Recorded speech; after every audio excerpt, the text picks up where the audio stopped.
Oi, pessoal! Hoje a gente está aqui na Farmatec, eu e a farmacêutica maravilhosa, Natiele, para falar sobre o minoxidil sublingual, que foi muito discutido no AAD, sobre formas de menos efeitos colaterais. Então, esse material técnico que a gente está fazendo para os prescritores é por que migrar do oral para o sublingual.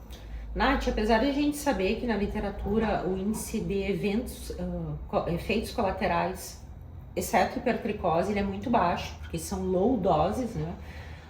Em torno de 5% é relatado com cefaleia, edema de membros inferiores, hipotensão postural, edema de face e entre outros. Apesar de ser baixo, nesse AAD muito se procurou falar de alternativas para que a gente chegue a efeitos colaterais próximos a zero.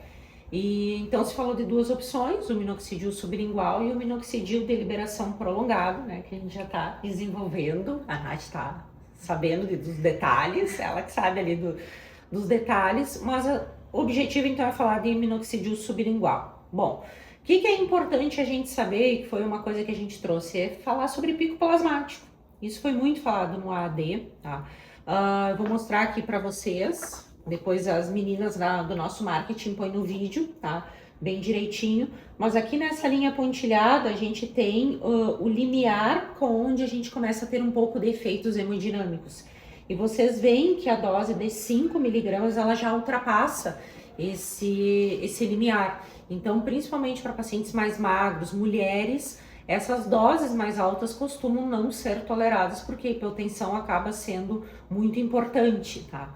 Outra coisa que eu quero mostrar para vocês, olhem aqui em laranja o minoxidil oral de 2,5 miligramas. Ele também está quase batendo nesse limiar hemodinâmico e por conta disso, Nath, a gente vê pacientes mais magras, né, e se falou muito de pacientes no AD mais magras, mulheres com baixa pressão arterial, muitas vezes usando até doses de crianças, justamente porque essas doses podem bater ou podem ter efeitos hemodinâmicos, tá?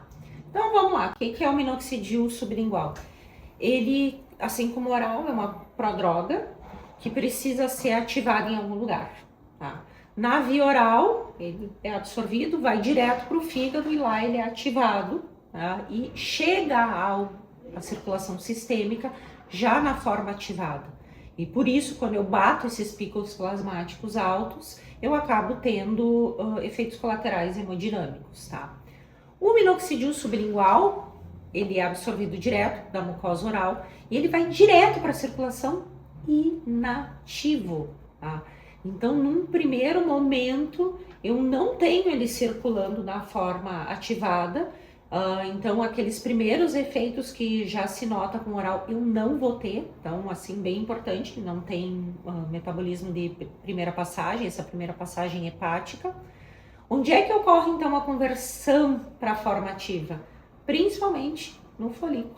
Então, aqui, através da enzima SUT1A1, diretamente no folículo, em grande quantidade, já diz o Sinclair numa publicação dele, que tem aumento da biodisponibilidade com a via sublingual.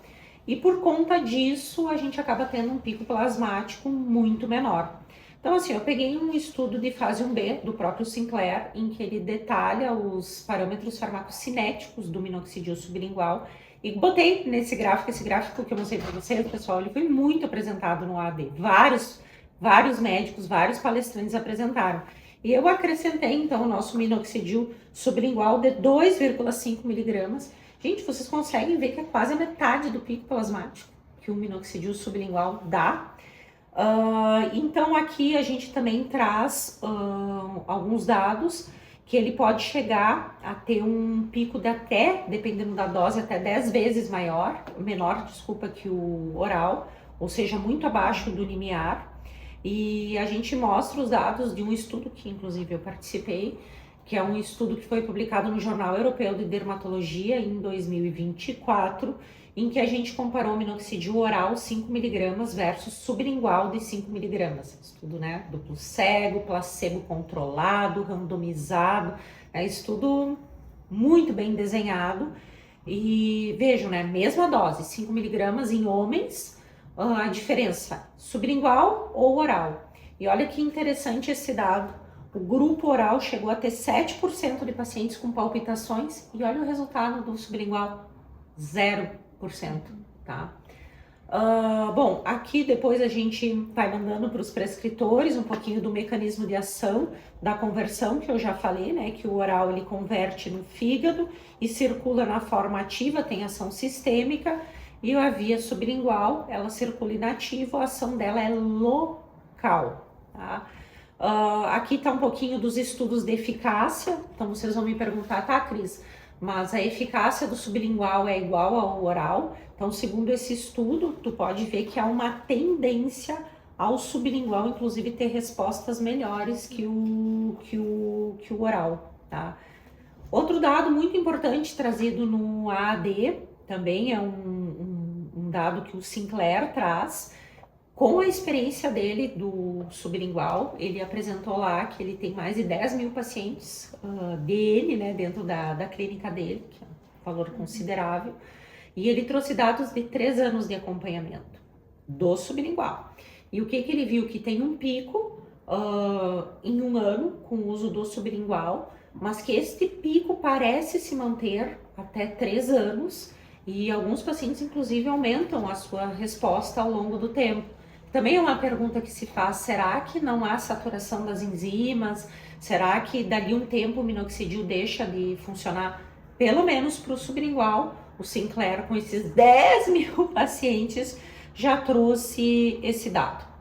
Importante a gente lembrar para o pessoal, né, Nath, que as indicações primárias da via sublingual são pacientes bariátricos. A absorção do minoxidil é muito importante no estômago. O paciente bariátrico não responde bem à via oral.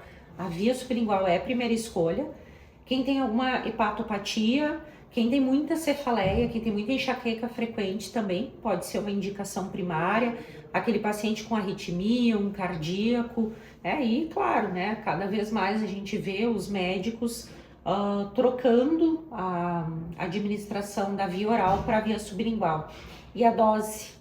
Isso também me perguntam bastante, não te perguntam? Bastante. A grande questão que me perguntam é manter a mesma dose do comprimido oral ou mudar quando muda para o sublingual? Assim, tu pode manter a mesma dose, mas tu também pode aproveitar que tu tá numa via de menor, às vezes, efeitos colaterais e subir a dose. Pode fazer isso. Tu tá vendo que o paciente já tá há um tempo utilizando, e talvez precise de um incremento, ou não tem uma resposta tão satisfatória, ou teve muito efeito colateral na via oral e tu não conseguiu subir a dose, tu pode aproveitar, mas são equivalentes, a princípio são equivalentes. Uma dica muito importante, Nath, que é importante sempre lembrar os prescritores e falar para os pacientes, é orientar quanto ao modo de uso, tá? Vamos pensar num vonal, tá? Quando a gente pensa num vonal, a pessoa põe embaixo da língua e se ela engolir, não tem problema, tá? Só que o minoxidil é um fármaco que a gente quer que o paciente não engula, a gente quer manter ele sob a língua. Então, primeiro, ele tem uma característica de dissolver mais devagar, e isso a gente fez proposital, porque quanto mais rápido ele dissolver, mais a gente tende a salivar e engolir.